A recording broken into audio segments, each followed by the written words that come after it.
अरे भाई कितनी बार तो बता चुका हूं आपको, समझ नहीं आता क्या कि भाई जो हरियाणा पुलिस की जो 5600 भर्ती है ना, उसमें आ जाएगा नंबर आपका। अगर आपका स्कोर है ना जर्नल में 48 से ऊपर, तो आपका 100% है, क्योंकि पिछली बार ही आपका बहुत कम गया था, 47 के आसपास गया था। तो इस बार तो आपका जो भी आपका पास आउट है, तो 47 48 जिसके भी नंबर है उनका सबका फिजिकल पीएसटी पीएमटी आपका आ जाएगा।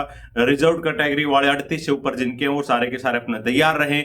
और आपका 15 फरवरी के बाद आपका फिजिकल पीएसटी पीएमटी शुरू हो जाएंगे, और सिर्फ 15 दिन का टाइम मिलेगा। 15 फरवरी के बाद 15 दिन का टाइम मिलेगा, और तब तक आपकी भर्ती, आपका पीएचडी पीएमटी कंप्लीट हो जाएगा। अब बहुत सारे बच्चों को ये रहता कि सर पता नहीं अब यही रीओपन हो जाए।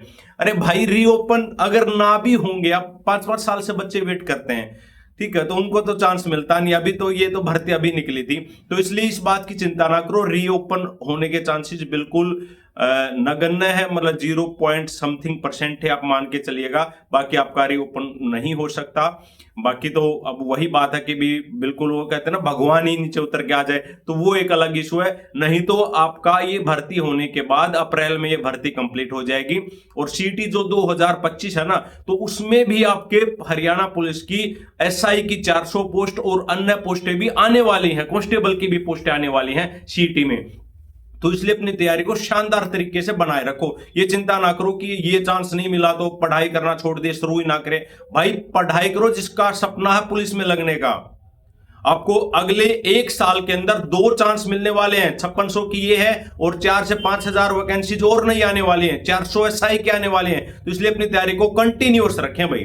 फिर उसके बाद अभी आपको पता है सीईटी के लिए लगातार मीटिंग्स चल रही हैं, और मीटिंग्स के बारे में आपको सबको पूरा हरियाणा जानता है कि भी क्या हो रहा है, कि भी आपके स्कूलों की डिटेल्स मांगी जा रही हैं, कहां पे आपका सेंटर बनाना है, कहां पे नहीं बनाना है। और एक बात और, नया नियम बना दिया कि भी आपकी जो भी कीमती सामान है, जो भी आपका सामान आप लेके जाते हो, होता क्या था कि भी स्कूल के बाहर ना जो दुकानदार होते हैं 50 50 रुपए लेके, 20 20 रुपए लेके आपके सामान को वो रखते थे। दूसरा वो शेप भी नहीं होता था कि भाई क्या पता चोरी हो जाए, तो एक भय रहता था। मान लो आपके पास पर्स में पैसे हैं, कोई कीमती सोना है, गहना है, तो आप एग्जाम में बैठे हो तो आपको रहता था यार पता नहीं मिलेगा नहीं मिलेगा, क्या कुछ हो जाए। तो इसलिए उस चिंता को खत्म कर दिया है। आपको स्कूलों में लॉकर मिलेंगे, आपका सामान जो रहेगा वो आपका सेफ रहेगा।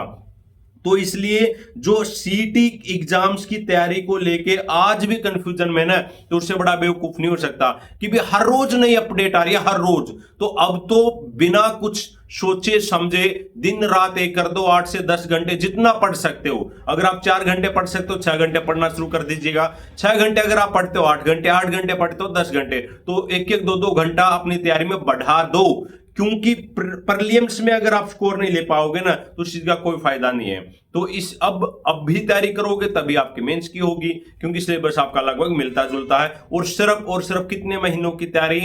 अभी ये 3 महीने, उसके बाद मैक्सिमम 3 से 4 महीने बाद में, मतलब 6 से 7 महीने में आपको सरकारी नौकरी बहुत अच्छी मिल जाएगी। और एक वीडियो में मैं आपको ये भी डिस्कशन करूंगा एकदम कि भाई सीटी के अंदर कौन कौन सी टॉप पोस्टें आती है, मतलब मजा आ जाएगा अगर उस पोस्ट में आपका सिलेक्शन हो जाता तो उन पोस्टों के लिए आप तैयारी कीजिएगा। और जब बड़ी पोस्ट की चाहत होती है तो भाई लक्ष्य बड़ा होगा तो संघर्ष भी बड़ा होगा, तो इस बात को आप न भूलें। तो इसलिए अपने शॉर्ट नोट्स बनाते रहिए, बार बार रिवीजन करते रहिए, और जहां से आप पढ़ना चाहे, जहां मर्जी से, जो सी किताब से आप पढ़ना चाहे, जिस भी से भी पढ़ रहे हैं, बस उसके ऊपर विश्वास रखिएगा कि भाई यही अंतिम है। और उसके बाद चीजों को बार बार चेंज नहीं करना कि भी हरियाणा जी के 4 किताबों से पढ़ रहे हैं, हिस्ट्री क्या बोलते हैं, इंग्लिश, वो भी आप 3 4 किताबों से पढ़ रहे हैं, तो उन बच्चों का कभी सिलेक्शन नहीं होता। ज्यादा पीएचडी करने के चक्कर में रहोगे तो कुछ नहीं मिलेगा। पॉइंट टू पॉइंट चलना है, what to study, what not to study, ये विजन आपका बिल्कुल क्लियर होना चाहिए। वे ऑफ लर्निंग आपकी परफेक्ट होनी चाहिए। ऐसा नहीं कि आप लाइब्रेरी में 5 घंटे पढ़ रहे हो, 6 घंटे पढ़ रहे हो, आउटपुट 0 आ रही है।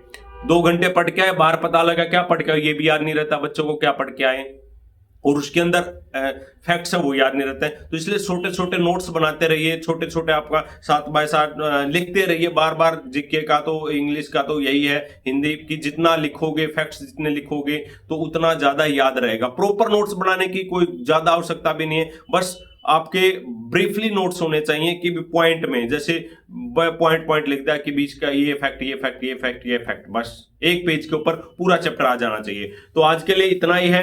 और आप में से ये बताइएगा कौन कौन बच्चा कहां से कितने घंटे पढ़ के तैयारी कर रहा है, ठीक है? क्योंकि आपकी जो मेहनत है ना, 2 घंटे 3 घंटे से काम नहीं चलेगा। आप 5 घंटे 6 घंटे 8 घंटे जितना पढ़ रहे हो, तो एक बार कमेंट करके जरूर बताएं। तो आज के वीडियो में इतना है। थैंक यू, बाय बाय, मिलते हैं फिर।